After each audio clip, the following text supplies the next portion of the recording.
Ready అన్న. నా తండ్రి 2014 చనిపోయినాడు. మా అమ్మ బతికి ఉంది. మా అమ్మ సాక్షిగా ప్రమాణం చేసి చెప్తున్నా, నేను ఎలాంటి ప్రలోభాలకు కానీ ఎలాంటి ఆశలకు కానీ నేను బెండ్ కాకుండా ఈ దీక్ష ఎందుకు విరమించిన అంటే, నెక్స్ట్ మినిట్ నుంచి ఇప్పుడు నేను ఉద్యమం బయటకు వచ్చి చేయడానికి,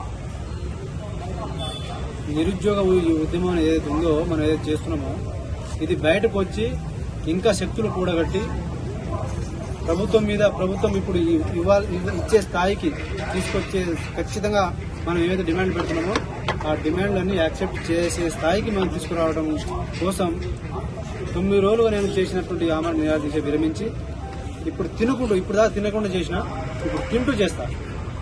ఒక్క క్షణం కూడా ఆగకుండా ఇప్పుడు నేను ఫస్ట్ అశోక్ నగర్కి వస్తా. అక్కడ ఉన్న నిరుద్యోగ మిత్రులందరితో మాట్లాడి అక్కడ నుంచి ఒక 20 మందో 30 మందో ఒక టీం అయ్యి అక్కడి నుంచి మనము మద్దతు ఇచ్చిన వాళ్ళందరికీ మనం కృతజ్ఞత తెలుపుకుంటూ వాళ్ళ మద్దతు మనకు ఉండాలి అని చెప్పేసి మద్దతు తీసుకుంటూ త్వరలోనే దీని మీద మనం ఒక 10 మిలియన్ 10 లక్షల మంది నిరుద్యోగులతో ఒక 10 లక్షల నిరుద్యోగుల మంది మనం ఒక మార్చ్ పెడతాం. నిరుద్యోగుల మార్చ్ అంటామా, ఈ మిగతా పార్టీలు కూడా వాళ్ళు ఏమంటారు, వాళ్ళు వచ్చినప్పుడు కూడా నన్ను ఏమన్నారంటే, నువ్వు విరమించు, బయటికి రా, మనం అందరం కలిసి కొట్లాడదామన్నారు. నేను విరమించిన, చేయగలిగిన పోరాటం నేను చేసిన, చేయగలిగిన ప్రయత్నం నేను చేసిన, తీసుకురావాల్సిన ఒత్తిడి నేను తీసుకొచ్చిన. నా లివర్ డ్యామేజ్ అవ్వడం స్టార్ట్ అయింది. ఇది మీరు తెలుసుకోండి. లోపల నా కిడ్నీలు, నా సెరటిన్ ఇవన్నీ స్టార్ట్ అయినాయి. You can take report from Gandhi hospital అఫీషియల్గా తీసుకోవచ్చు. నా యంగ్ ఏజ్ కాబట్టి నా వాయిస్ ఇట్లా వస్తుంది. అది ఏ టైంలో కూడా ఒక లిమిటే ఉంటుంది, దాటిన తర్వాత హెల్త్ సపోర్ట్ చేయదు. కాబట్టి నేను ఎందుకు ఆపినా అంటే, ఈ డిమాండ్లలో ఏవి కూడా కాంప్రమైజ్ లేవు. నేను గాంధీ హాస్పిటల్ బెడ్ మీద ఉన్నప్పుడు నా డిమాండ్ 30,000 ఉద్యోగాలు. బయటకు వచ్చిన ఇప్పుడు 50,000 ఉద్యోగాలు నా డిమాండ్. నేను ఇప్పుడు దీని మీద నాకు ఏ ఆకలి అయితే అడ్డురాదుగా పోరాటం చేయడానికి. దీనికి కార్యాచరణ మనం మిలియన్ మార్చ్ అనుకుంటామా, లేదంటే మనము ఐక్య పోరాటంలో భాగంగా ఏం తీసుకుంటామా, ఏం చేస్తామా అనేది అది మనం అందరితో చర్చించిన తర్వాత మనం ఒక టీమ్గా ఫామ్ అయ్యి అది తర్వాత ఒక కార్యాచరణ అనేది ప్రకటిస్తాం. కాబట్టి 9 రోజులు ఆమరణ నిరాదీక్ష చేస్తున్న నేను కనీసంగా ప్రభుత్వం వచ్చి ఒక 2 ముచ్చట్లు కూడా నాకు సరైనటువంటి మాటలు చెప్పలేదు. పైగా ఇంకో విషయం ఏంటంటే, ఆ పేపర్లలో ఇంకా మీడియాలో బయట ఏమంటున్నారంటే, ₹1 కోటి నాకు ఒక గ్రూప్ 1 ఉద్యోగం. మరి అవి నిజమే అయితే నా పక్కన ఎవరో మినిస్టరో ఎవరైనా ఉండాలి కదా, వాళ్ళ ప్రతినిధి ఎవరైనా. 6 మంది ఎమ్మెల్యేలు, 6 మంది ప్రతినిధులు నన్ను వచ్చి కలిసినారు. నిన్న అది రాసినారు పేపర్లో. ఏం చేసినంటే V6 పేపర్లో 6 మంది ప్రతినిధులు వచ్చి నన్ను కలిసినారని రాసినారు. గాంధీ హాస్పిటల్లో సీసీ కెమెరాలు ఉన్నాయిగా, తీయండి.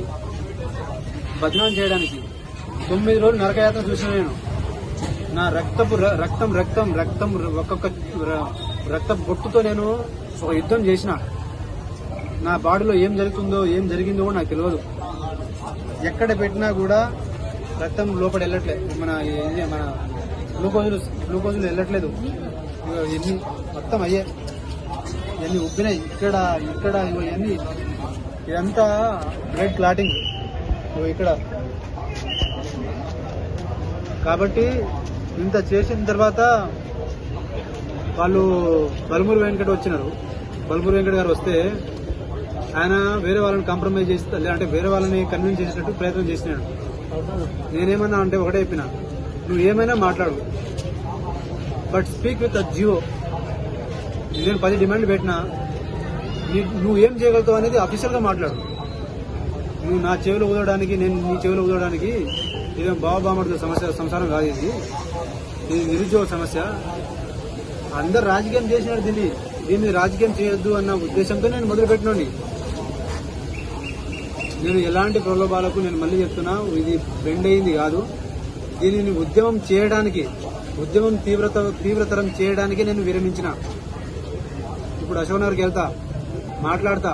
అక్కడి నుంచి ఈ రోజే పార్టీ నాయకులను కలుస్తా. ఎంతమందిని కలవగలిగే అవకాశం ఉంటే అంతమందిని కలిసి మద్దతు ఇచ్చినందుకు వాళ్ళకి ధన్యవాదాలు తెలుపుకుంటూ, వాళ్ళ మద్దతు మాకు ఉండాలని చెప్పేసి కూడా వాళ్ళని కోరుకుంటూ, రేపా ఎల్లుండా అనేది విత్ ఇన్ షార్ట్ టైంలో ఒక కార్యాచరణ మా మిత్రులందరితో కలిసి ఒక కార్యాచరణ ప్రకటిస్తాం. రైతులతో ఎడ్ల బండి మీద ర్యాలీలు కూడా తీపిస్తాం.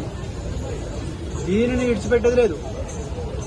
ఇక నేను బయటకు వచ్చి ఉద్యమం నిరుద్యోగులము బయట వచ్చి ఉద్యమం చేస్తే ఎట్లా ఉంటుందో చూపిద్దాం.